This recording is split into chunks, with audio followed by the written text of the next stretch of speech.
Canadian Physics in Tamil. இந்த new crash course சீரீஸில் நம்ம இன்றைக்கி டிஸ்கஸ் பண்ண போகிற topic laws of motion. Laws of மோஷனில் புக்கில் உள்ள தியரிஸ் எல்லாமே நல்லா படிச்சுக்கோங்க. நீட் ஆஸ்பெக்டில் இன்றைக்கி என்னென்ன பார்க்கணுங்கிறத பார்த்துக்கலாம். ஃபஸ்ட்டில் செகண்டில் தேர்ட்லேருந்து கொஸ்டின் கேட்டிருக்காங்க. 2014 வரையும் கொஸ்டின் கேட்டிருக்காங்க. ரீசெண்ட் இயர்ஸ் எல்லாத்துலேயுமே contact bodies and connected bodies தான் கேட்பாங்க. அது அடுத்த வீடியோவில் பார்க்கலாம். இந்த ஃபஸ்ட்டு 3 லாஸில் என்னென்ன டைப்பில் கேட்குறாங்க அப்படின்னா, ரீசெண்ட் இயர்ஸில் கிராஃபிக்கல் டைப் கொஸ்டின்ஸ் வந்து அடிக்கடி கேட்குறாங்க. ஓகே, 2 கிராஃப் பற்றி நம்ம நல்லா தெரிஞ்சுக்கணும். ஒன்று மொமெண்டம் டைம் கிராஃப், இன்னொன்று force time graph. First momentum time graph பார்த்தலாம். எக்ஸ் ஆக்சிஸில் டைமு, ஒய் ஆக்சிஸில் மொமெண்டம் இருக்குதுன்னு வச்சுக்கோங்க. இந்த கிராஃபோட ஸ்லோப் எதை கொடுக்கு அப்படிங்கிறது பார்த்துக்கணும். அதுக்கு முன்னாடி செகண்டில் நமக்கு கொஞ்சம் டீட்டெயிலாக தெரியணும். செகண்டில் என்ன சொல்லுது, force is equal to MA நம்ம படிச்சிருப்போம். ஆனால் டெஃபினிஷன் என்ன சொல்லுதுன்னா, எக்ஸ்டர்னல் ஃபோர்ஸ் வந்து directly proportional to rate of change of மொமெண்டம்னு சொல்லும். அதை நம்ம எப்படி எழுதலாம், rate of change of momentum dp/dt. D இந்த பிங்கிறது மொமெண்டம் நமக்கு என்ன தெரியும், லீனியர் மொமெண்டம் m/v தெரியும், பை dt. ஆர்எல்ஸ் m கான்ஸ்டன்ட் அவுட் வெளியே எடுத்துட்டோம்னா dv/dtன்னு வரும். இதை தான் நம்ம எப்படி ரீஅரேஞ்ச் பண்ணுறோம். இந்த dv/dtங்கிறது rate of change of velocity, that is mass into acceleration எழுதுவோம். ஸோ ஃபோர்ஸ் வந்து directly proportional to dp/dt. So நான் இதை என்ன எழுதிக்கலாம், இந்த கிராஃபுக்கு ஸ்லோப் பார்த்தோம்னா என்ன வரும், yx dy/dx, that is dp/dtன்னு வரும். ஸோ ஒரு மொமெண்டம் டைம் கிராஃபோட ஸ்லோப் வந்து நமக்கு ஃபோர்ஸை கொடுக்கும். செகண்ட் லா படி இது வந்து ஃபோர்ஸை கொடுக்கும், ரிசல்ட்டு ஃபோர்ஸை கொடுக்கும். இன்னொரு கிராஃப் பார்த்துக்கலாம்.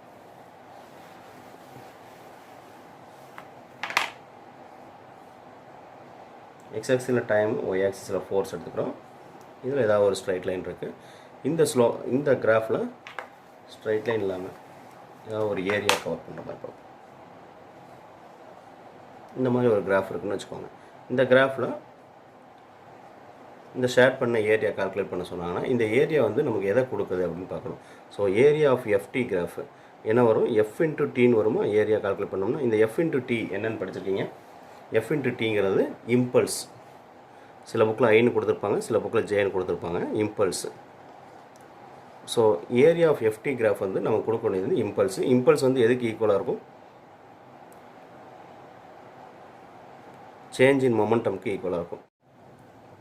இம்பல்ஸ் எப்படி சேஞ்ச் இன் மொமெண்டம்க்கு ஈக்குவல், நமக்கு டெஃபினேஷன் படி இம்பல்ஸ் ஐன்னு வச்சுக்கோங்க, இல்லை ஜேன்னு வச்சுக்கோங்க. ஐ வந்து என்னென்னு தெரியும், F/Δt. F வந்து நமக்கு என்னென்னு தெரியும், செகண்ட் லா படி F is equal to rate of change in momentum. So ΔP/Δt பண்ணலாம், இன்ட்டு ΔT கேன்சல் ஆயிரும். ஸோ I வந்து எதுக்கு ஈக்குவலாக இருக்குது, ΔPக்கு ஈக்குவலாக இருக்குது. So area of FT graph வந்து impulse or change in momentum கொடுக்கும். இதை ரெண்டு தெரிஞ்சு வச்சுக்கோங்க. இதில் ரீசெண்ட் இயர்ஸ் 2014 கொஸ்டின் கேட்டிருக்காங்க. இந்த கொஸ்டின் பார்த்துருங்க. இந்த ஃபோர்ஸ் F ஆக்டிங் ஆன பார்ட்டிக்கல் M கொடுத்துருக்காங்க, ஃபோர்ஸ் டைம் கிராஃப் கொடுத்துருக்காங்க. இதில் ஏரியா கால்குலேட் பண்ணுற மாதிரி இருக்குது. என்ன கேட்டிருக்காங்க, change in momentum of particle over time interval 0 to 8 seconds கொடுத்துருக்காங்க. இந்த கிராஃப் வச்சுக்கிட்டு 0 to 8 செகண்ட்ஸுக்கு நமக்கு கிராஃபில் முதல் என்னென்ன ஷேப் இருக்குதுன்னு பார்த்துக்கோங்க 2014. ஸோ ஃபஸ்ட்டு இந்த ஷேப் இருக்குது. கிராஃபில் பிலோ இருந்துச்சுன்னா அந்த ஏரியா வந்து நம்ம சப்ட்ராக்ட் பண்ணணும். ஒரு ரெக்டாங்கிள் ஷேப் இருக்குது, மேலே திரும்ப இன்னொரு ரெக்டாங்கிள் ஷேப் இருக்குது. ஓகே, இது 0 to 2, இது 6 பீக்கு, இது 3 பாயிண்ட்டு, இந்த பாயிண்ட் 4, இந்த பாயிண்ட் 3, ஸோ இந்த பாயிண்ட் 8 கொடுத்துருக்காங்க. ஸோ இந்த ஏரியா மைனஸ் இந்த ஏரியா ப்ளஸ் இந்த ஏரியா பண்ணணும். ஏரியா ஆஃப் FT கிராஃப் தான் நமக்கு இம்பல்ஸ் கொடுக்கும், இல்லை சேஞ்ச் இன் மொமெண்டம் கொடுக்கும். கேட்டது வந்து சேஞ்ச் இன் மொமெண்டம், டேரெக்டாக இதில் வந்து ஏரியா கால்குலேட் பண்ணிக்கலாம். ஸோ இதோட ஏரியா என்ன இருக்கும், ஆஃப் BH மைனஸ், ஏன் மைனஸ் பண்ணுறோம், கிராஃபில் மைனஸ் எக்ஸ் ஆக்சிஸில் இருக்குது, லோயரில் இருக்குது, மைனஸ் எக்ஸ் ஆக்சிஸில் இருக்கிறதுனால இதை மைனஸ் பண்ணிக்கிறோம். இது வந்து L/B தான், ப்ளஸ் மேலே உள்ளதை L/B ஆட் பண்ணிக்கணும். ஓகே, ஸோ என்ன வரும், இது வந்து ஆஃப், பிரெத்து வந்து 2, ஹைட் வந்து 6, மைனஸ் L/B. இது வந்து 0 to 3 லிமிட்டா, 0லேருந்து 3 லிமிட்டு. இந்த பாயிண்ட் வந்து 2ங்கிற பாயிண்ட் இங்கே மேலே உள்ளது, 0 to 3. So 3 into 2 to 4 gap எவ்வளோ, இங்கே 4 இங்கே 2, ஸோ இந்த கேப் எவ்வளவு அகைன் 2 ப்ளஸ் இதோட ஹைட் வந்து 3 0 to 3ல இருக்குது. இந்த கேப் 4 to 8 கேப் வந்து 4. ஸோ இது என்ன வருங்க ஆஃப் கட் பண்ணிக்கலாம், ஆஃபும் 2வும் கட் பண்ணிக்கலாம். 6 மைனஸ் இது ஒரு 6 ப்ளஸ் 3 into 4 வந்து 12 வரும். 6 கட் ஆயிடுச்சுன்னா இட் இஸ் 12 நியூட்டன் செகண்டுங்கிறது ஆன்சர். 2014ல் கேட்டிருக்காங்க. ஓகே, இம்பல்ஸ் வந்து கேட்டக்கூடிய இந்த கொஸ்டின் பாருங்கள். 2011ல்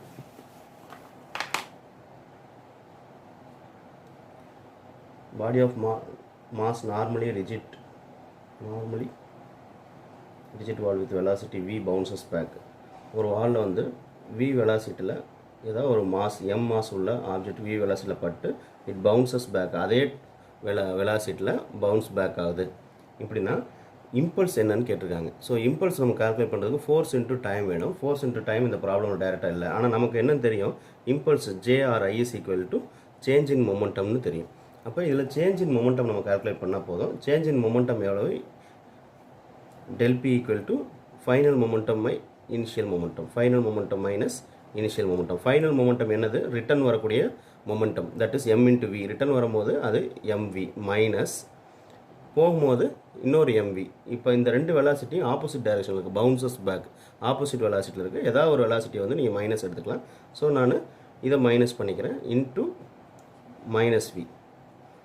so mv minus of minus வந்து ப்ளஸ் mvன்னு வரும். இது வந்து 2mv தான் சேஞ்ச் இன் மொமெண்டம். இந்த சேஞ்ச் இன் மொமெண்டம் எதுக்கு ஈக்குவலாக இருக்கும், இம்பல்ஸ் ஜேக்கு ஈக்குவலாக இருக்கும். ஒரு ஈஸியான கொஸ்டின் தான் இதுவும்.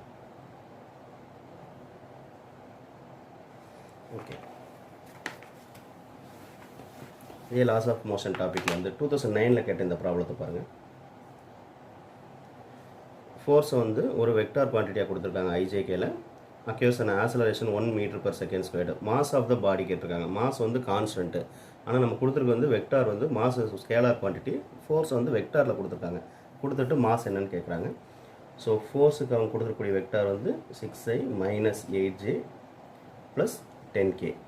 ஆக்சலரேஷன் 1 m/s² கொடுத்துருக்காங்க.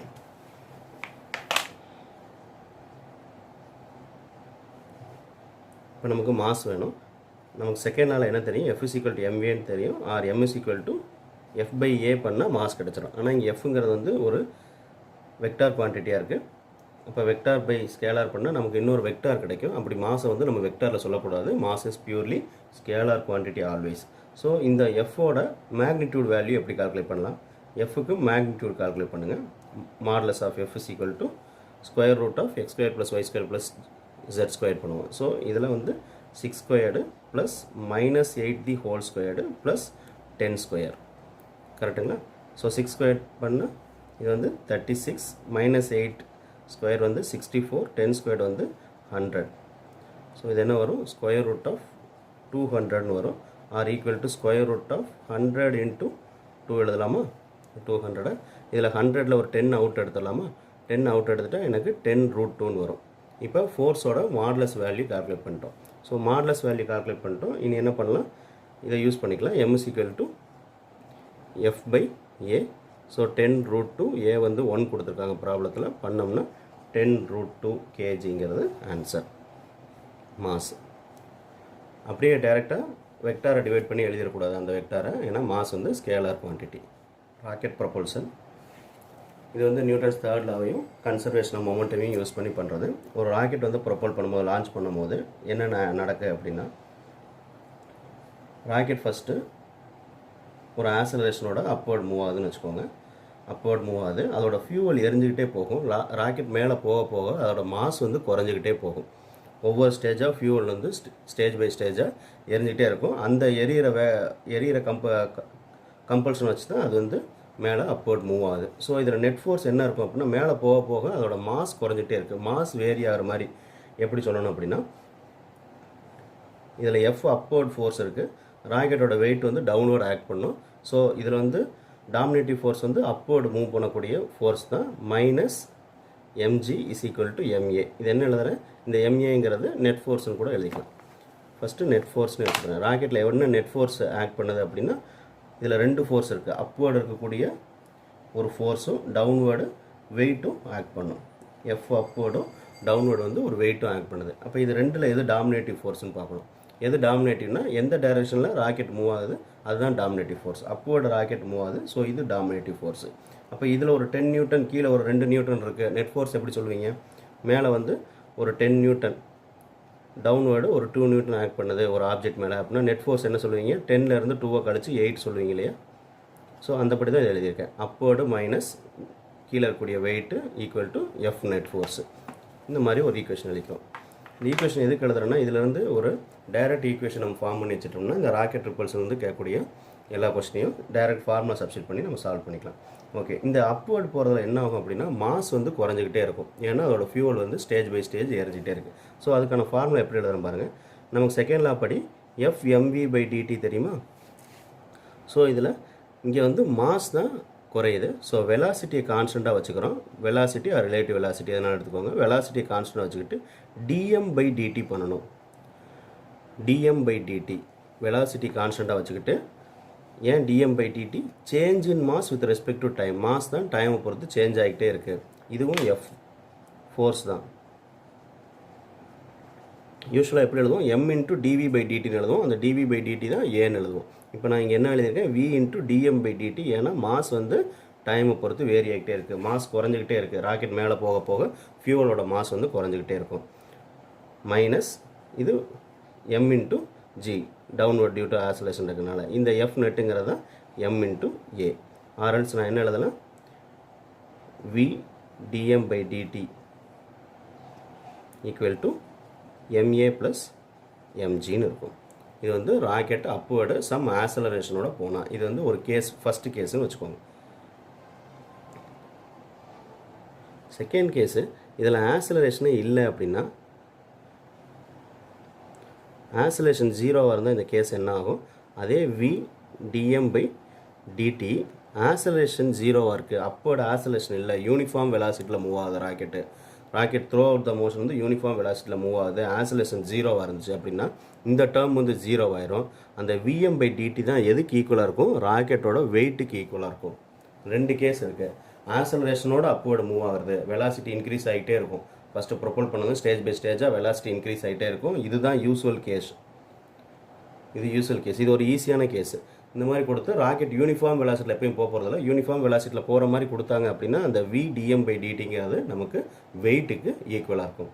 இதில் இருந்தும் கொஷின்ஸ் கேட்டிருக்காங்க. பழைய வருஷங்களில் கேட்டிருக்காங்க, இப்போ ரீசெண்டில் கேட்டதில்லை. என்ன கொஷின் பார்த்துருக்கோம்.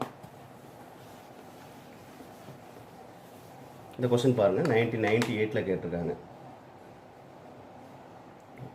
ராக்கெட்டோட மாஸ் கொடுத்துருக்காங்க 5000 kg. தென் அதோட எக்ஸாஸ்ட் ஸ்பீடு வெலாசிட்டி வந்து 800 m/s. To give an initial upward acceleration. Acceleration இருக்குது. ஆசலரேஷன் இருந்துச்சு நமக்கு ஃபஸ்ட்டு கேஸு. இதான் ப்ராக்டிக்கலாக பாசிபிளான கேஸ். ஆசலேஷன் வந்து 20 m/s². Amount of gas ejected per second to supply the needed thrust will B.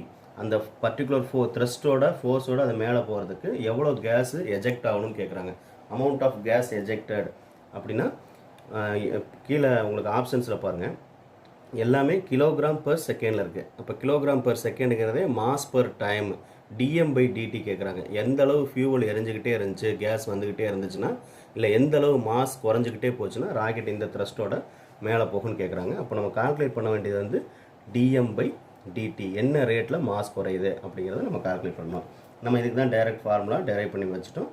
v dm/dt is equal to ma plus mg பண்ணி வச்சுருந்தோம். நமக்கு தேவை வந்து dm/dt. So ma plus mg divided by v பண்ணிக்கலாம். இங்கே mass எவ்வளவு? 5000. Acceleration 20. நம்ம direct பண்ணி வச்சனால ரொம்ப ஈஸியான ப்ராப்ளமாக இருக்கு பாருங்கள். அப்படியே சப்ஸ்டிட் பண்ணிக்கலாம். திரும்ப 5000, g வந்து 10 எடுத்துக்கலான்னு ப்ராப்ளத்திலே கொடுத்துருக்காங்க. டிவைடட் பை v வந்து 800. இது வந்து எவ்வளோ வரும்? இன்ட்டு 10 1 lakh வருமா? 1 2 3 4 5 1 lakh ப்ளஸ் இது வந்து ஒரு 50,000 வரும். 2 3 4 டிவைடட் பை 800 வரும். So equal to 2 zeros apply பண்ணிக்கலாம். இது சிம்ப்ளிஃபை பண்ணுங்கள். சிம்ப்ளிஃபை பண்ணிங்கன்னா 187.5 வரும் per second. 187.5 kilogram per second. இதுதான் என்னது dm/dt கேஸ் எக்ஸாஸ்டட்னு கேட்டிருந்தாங்க. இல்லைனா நமக்கு மாஸ் டிஃபெக்ட், மாஸ் எவ்வளோ குறைஞ்சிக்கிட்டே இருக்குது அப்படிங்கிறது. இதே இந்த தேர்டில் வச்சு லிஃப்ட்மேன் ப்ராப்ளம் பார்த்தலாம். லிஃப்ட்மேன் ப்ராப்ளம் வந்து மேக்ஸிமம் கேட்டதே இல்லை, ரீசெண்ட் டேஸில் எப்பயுமே கேட்டதில்லை. இருந்தாலும் சான்ஸ் இருக்குது. கான்செப்ட் கொஞ்சம் முக்கியமானது அப்படிங்கிறனால ப்ராப்ளம் வேண்டாம், என்ன கான்செப்ட் அப்படிங்கிறத மட்டும் பார்த்துருவோம்.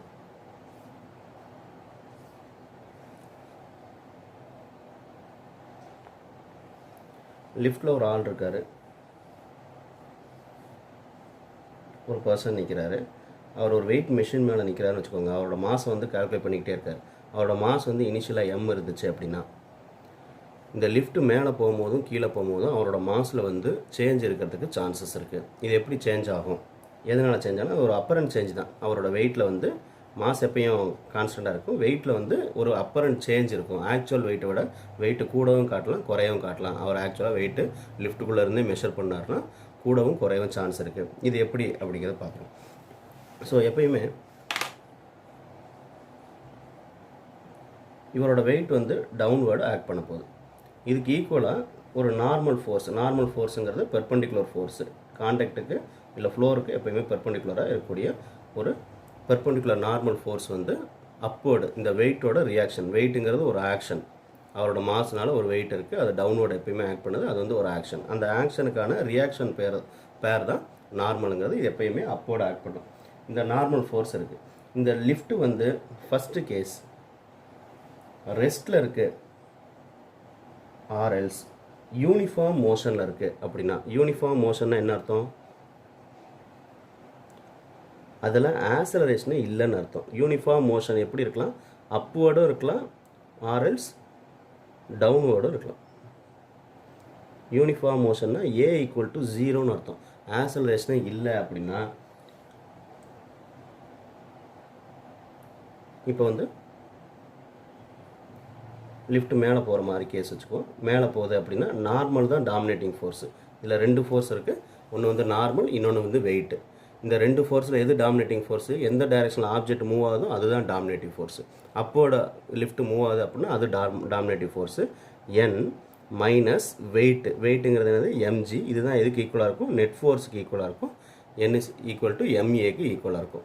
இந்த ஆக்ஸலரேஷன் தான் நம்ம என்ன சொல்லிட்டோம், 0 சொல்லிட்டோம். 0 இருந்துச்சு அப்படின்னா என்னங்கிறது எப்படி இருக்கும், இந்த டேர்மே 0 ஆயிரும். ஸோ n மைனஸ் mg = 0 இருக்கும். ஆர்எல்ஸ் n = mg இருக்கும். அப்போ n = mg இருக்குது அப்படின்னா அவரோட வெயிட் எப்படி இருக்குது, வெயிட் அப்பரண்ட்டுங்கிறது ஆக்சுவல் வெயிட்டாகவே இருக்கும். அவரோட வெயிட்டுக்கு ஈக்குவலாக இருக்கும். வெயிட்டு ஆக்சுவலுக்கு ஈக்குவலாக இருக்கும். வெயிட் அப்பரண்ட்டுங்கிறது வெயிட் ஆக்சுவலுக்கு ஈக்குவலாக இருக்கும். இது ஃபஸ்ட்டு கேஸ். செகண்ட் கேஸ் சொல்கிறேன். 4 கேஸ் இதில் பார்க்க முடியும். இப்போ ஃபஸ்ட்டு பார்த்தது வந்து ரெஸ்ட்டில் பார்த்தோம். வெயிட் வந்து ஆக்சுவல் வெயிட்டுக்கு ஈக்குவலாக இருக்குது. அப்பரண்ட் சேஞ்ச் இன் வெயிட்டுங்கிறது வந்து ஆக்சுவல் வெயிட்டுக்கு ஈக்குவலாக இருக்குது. செகண்ட் கேஸ் சொல்கிறோம் பாருங்கள். இப்போ வந்து அவர் ஆக்ஸலரேட்டிங் அப்வேர்டுனா அப்வேர்டு வந்து ஒரு ஆக்ஸலரேஷன் இப்போ இருக்குன்னு அர்த்தம். இப்படி இருந்துச்சுன்னா இப்போ லிஃப்ட் வந்து அகெயின் அப்வேர்டு மூவ் ஆகுது. அப்வேர்டு மூவ் ஆச்சுன்னா இங்கே 2 ஃபோர்ஸ் இருக்குது, ஒன்று நார்மல், இன்னொன்று வெயிட். நார்மல் அப்வேர்டு ஆக்ட் பண்ணும், வெயிட் டவுன்வேர்டு ஆக்ட் பண்ணும். வெயிட்டுங்கிறது ஒரு ஆக்ஷன், நார்மல் வந்து இந்த வெயிட்டுங்கிற ஆக்ஷனோட ரியாக்ஷன். ஸோ ரியாக்ஷனோட டைரக்ஷனில் லிஃப்ட் வந்து மூவ் ஆகுது. அப்போ டாமினேட்டிங் ஃபோர்ஸ் வந்து இந்த normal minus downward force weight mg = ma. போன இதில் எழுதுனா அதே ஃபார்முலா தான் எழுதியிருக்கேன். இப்போ என்ன சப்ஸ்டியூட் பண்ண போகிறோங்கிறத மட்டும் பாருங்கள். இப்போ இதில் ஆக்ஸலரேஷன் இருக்குது. ஸோ n = என்னன்னு வரும், ma + mgன்னு வரும். அப்போ இந்த n எப்படி இருக்குது, ஆக்சுவலாக அவங்க mgயை விட ஒரு ma ஆட் ஆகிருக்கு. ஸோ ஆடட் வெயிட்டாக இருக்கும். அப்போ ஒரு லிஃப்ட் வந்து ஆக்ஸலரேஷனோட மேலே போகும்போது அதோட வெலாசிட்டி இன்க்ரீஸ் ஆகிட்டே இருக்குது, ஆக்ஸலரேட்டிங் அப்வேர்டு அந்த மாதிரி இருந்துச்சு அப்படின்னா அந்த அவரோட வெயிட் அப்பரண்ட் வந்து கிரேட்டர் தென் வெயிட் ஆக்சுவல். இதில் வெயிட் ஆக்சுவலுங்கிற என்னது, mg மட்டும் இருந்தால் அது வெயிட் ஆக்சுவல். ஸோ mg கூட ஒரு ma ஆடடாக இருக்குது.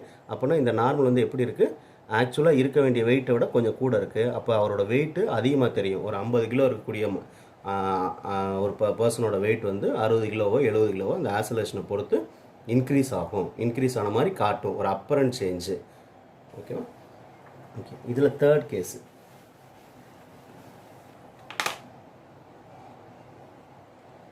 ஆசலரேட்டிங் டவுன்வர்ட் பார்த்துருவோம். இப்போ ஆசலேஷன் எப்படி இருக்குது? டவுன்வர்டு இருக்குது, விச் மீன்ஸ் லிஃப்டே கீழே வந்துக்கிட்டு இருக்கு. லிஃப்ட்டு ஒரு செர்டைன் ஆசலேஷனோட கீழே வருது.